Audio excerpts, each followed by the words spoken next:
స్తోత్రమేసయ్యా. ప్రియమైన దేవుని బిడ్డలారా, క్రీస్తు నామములో మీ అందరికీ సమాధానం కలుగునుగాక. ఆమేన్.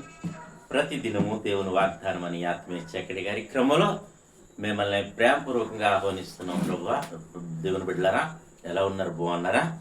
ఉదయాన్నే లేచారా? ప్రార్థన చేసుకున్నారా? వాక్యాన్ని కాసేపైనా మీరు చదువుకుని ప్రభుతో మాట్లాడారని నేను మిమ్మల్ని అడుగుతున్నాను. ప్రతిదినం అడగడం జరుగుతుంది. ఎందుకంటే దేవుని బిడ్డలుగా దేవునికి ఉండవలసిన అలవాటు ఏంటంటే ప్రతి దినము ఉదయం లేవాలి. ఉదయాన్నే లేచి దేవునితో మాట్లాడి దేవుని వాక్కును మరి చదువుకుని ఈ పనులు ప్రారంభించాలి. తద్వారా దేవుడు మిమ్మల్ని దీవించి ఆశీర్వదిస్తాడని మీకు తెలియజేస్తూ ప్రతి దినము దేవుని వాగ్దానం అని ఆత్మీయ చక్కటి కార్యక్రమంలో వాగ్దానాన్ని చదువుతున్నాను. యెషయా గ్రంథము 44 అధ్యాయం 3వ వచనం. నేను దప్పిగల వాలి మీద నీళ్లు, ఎండిన భూమి మీద ప్రవాహ జలములను కుమ్మరించెదను. నీ సంతతి మీద నా ఆత్మను కుమ్మరించేదను. నీకు పుట్టిన వారిని నేను ఆశీర్వదించేదను. దేవునికి స్తోత్రం. ఏమంటున్నాడంటే ఇక్కడ నీకు పుట్టిన వారిని నేను ఆశీర్వదిస్తాను అని వాగ్దానం చేస్తున్నాడు. ఎలా అంటే మన పూర్వీకులు చేసినది ఆశీర్వాదం మనకు, మనం చేసింది మన పిల్లలకు, అలాగే మన పిల్లలు చేసింది వారి పిల్లలకు అన్నట్టు మరి దప్పిగల వారి మీద నేను ఏమంటాడంటే నీళ్లు కుమ్మరిస్తానంటున్నాడు. ఇంకేమంటాడంటే ఎండిన భూమి మీద ప్రవాహ జలములు కుమ్మరిస్తాను, నా ఆత్మను మీ మీద కుమ్మరిస్తాను, మీకు పుట్టిన వారిని నేను ఆశీర్వదిస్తానని వాగ్దానం చేస్తాడు. కనుక ప్రియ దేవుని బిడ్డలారా, ఇవన్నీ ఎప్పుడు సాధ్యమంటే నీవు ఆయనలో ఉండడం మాత్రమే. ఎందుకంటే తీగులు, నిజమైన ద్రాక్షవల్లిని నేను, తీగులు మీరు.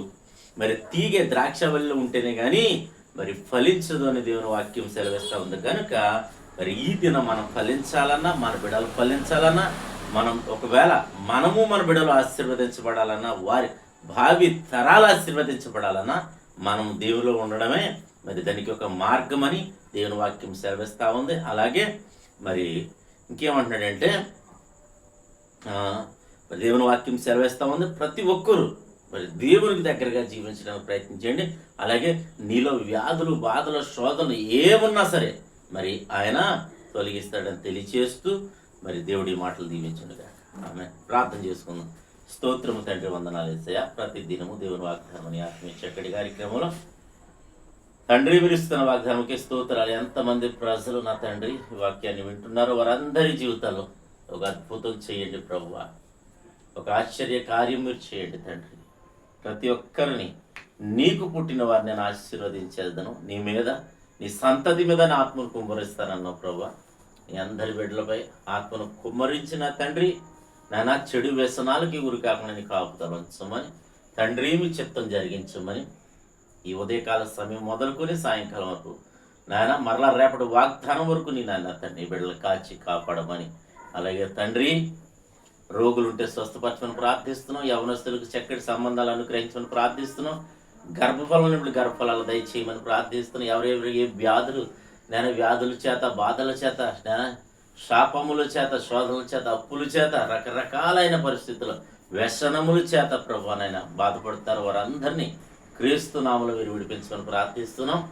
ఈ దినం నీ బిడ్డలు చేయి ప్రయత్నాల్లో సమస్తములు మీరు తోడైండమని, ఈ దినం ఎవరైతే మ్యారేజ్ డే, బర్త్డే జరిపిన బిడ్డ అందరికీ క్షేమాన్ని, సమాధానాన్ని సంవత్సరం అంతా నీ దయాకిరీటం నుంచి మీరు మహిమ పొందమని క్రీస్తు నామములో ప్రార్థన అడుగుతున్నాము తండ్రి. ఆమేన్.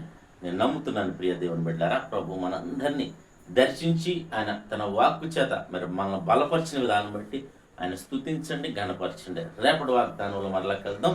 అంతవరకు ప్రభు యేసు క్రీస్తు మహాకృప మనందరికీ తోడై ఉండును గాక. ఆమేన్.